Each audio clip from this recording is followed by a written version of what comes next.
He slammed the pen down harder than he meant to. The sound cracked through the quiet diner like a gunshot. Daniel Cross stared at the papers spread across the small round table, his jaw tight, his fingers shaking as he reached for the pen again. One signature. Just one. That was all it would take to end a 40-year empire. "Sir, do you want a refill?" Daniel didn't look up.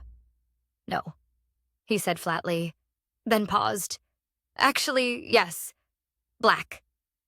The waitress nodded and walked away, but not before her eyes flicked to the bold letters at the top of the page. Voluntary bankruptcy filing. Outside.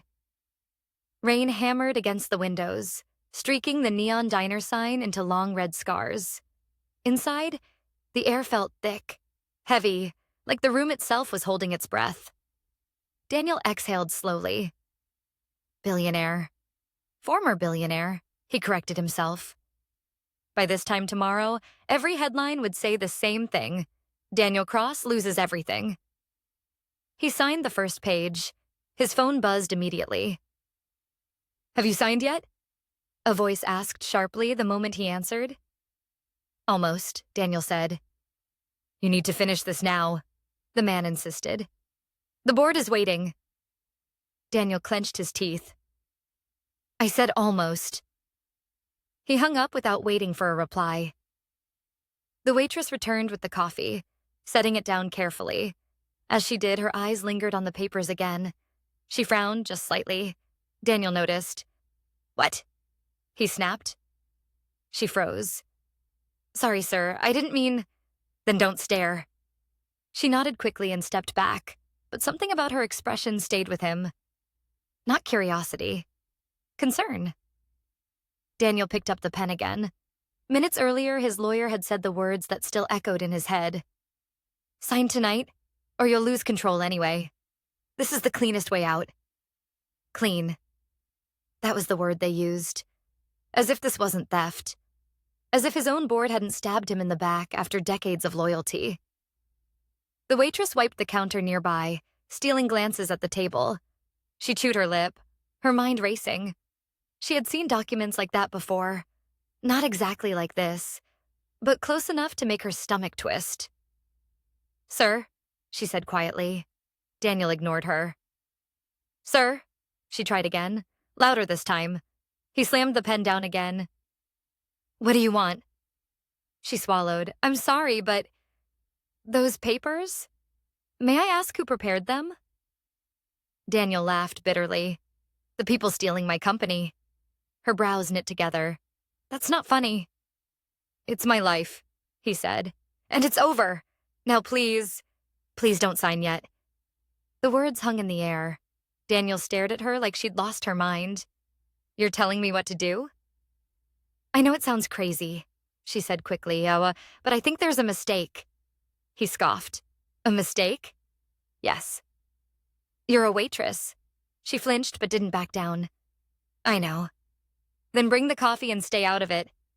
She hesitated, then reached out and tapped one page gently. "This part.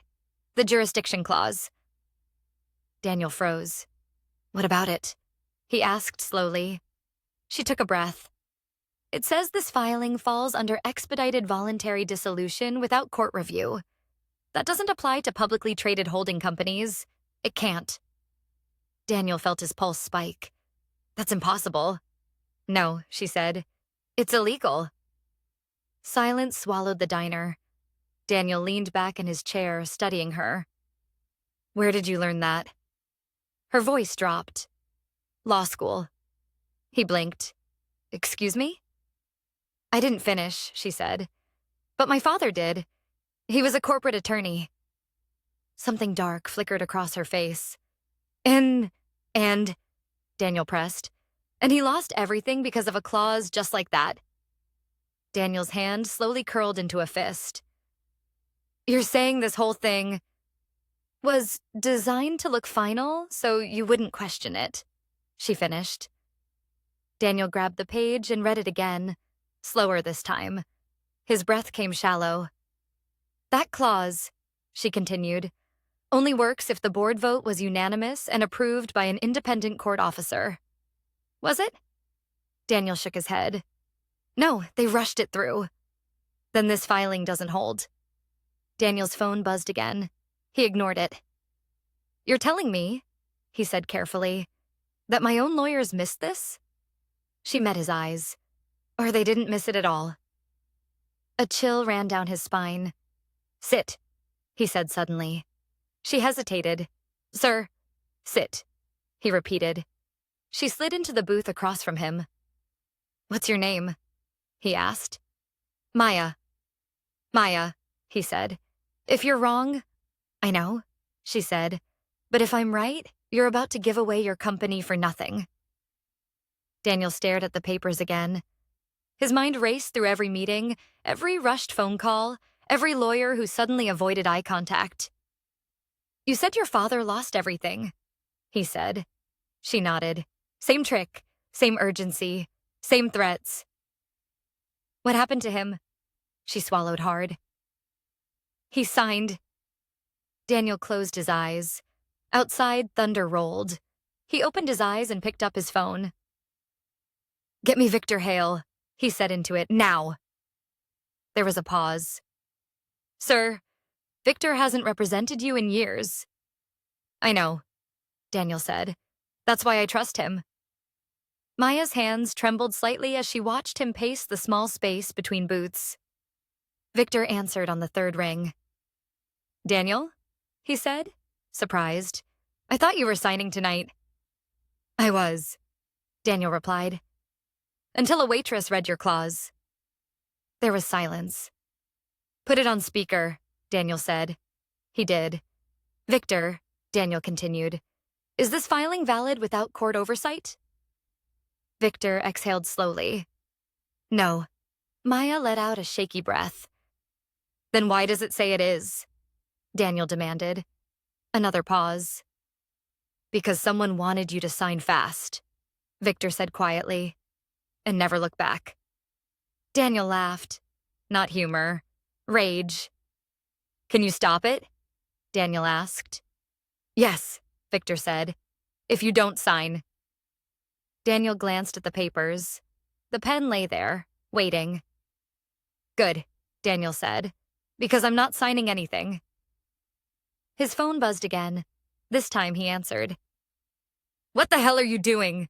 The board chairman shouted. Sign the damn papers. Daniel smiled coldly. No. What? You rushed a fraudulent filing, Daniel said, and tomorrow the authorities will know. That's insane, the man snapped. You have no proof. I have enough, Daniel replied, and a waitress smarter than your entire legal team. He hung up. Maya stared at him. You didn't have to say that. I did, Daniel said, because they underestimated you, just like they underestimated me. The diner door opened, letting in a blast of rain and wind. Daniel gathered the papers, tore them cleanly in half, and dropped them into the trash. Maya laughed softly, tears in her eyes. I didn't think you'd listen. Daniel sat back down, suddenly exhausted. Neither did I. Hours later, the diner was nearly empty. So what happens now? Maya asked. Now? Daniel said. Now we fight. The next morning, headlines exploded. Board members under investigation. Billionaire back from the brink. Phones rang nonstop. By noon, warrants were issued. The CFO confessed first. By evening, Daniel Cross was back in control. But the first place he went wasn't his office. It was the diner. Maya looked up from the counter, shocked. You came back. I promised, Daniel said. He slid an envelope across the counter. She pushed it back without opening it. I didn't do it for money. I know, he said. That's why I'm offering something else. She raised an eyebrow. Finish law school, Daniel said. On me. Then come work for me. Or don't, your choice. She stared at him, stunned. I don't want favors, she said. It's not a favor, he replied. It's justice. She smiled, this time without fear. Weeks later, Maya sat in a lecture hall again. Daniel watched from the back, unnoticed. Sometimes the smallest interruptions change everything. Sometimes the person refilling your coffee saves your life. And sometimes, all it takes to stop a powerful lie is someone brave enough to say, wait, if this story reminded you that intelligence can come from anywhere, don't forget to like this video, subscribe for more powerful stories, and comment below, because you never know who might be listening when it matters most.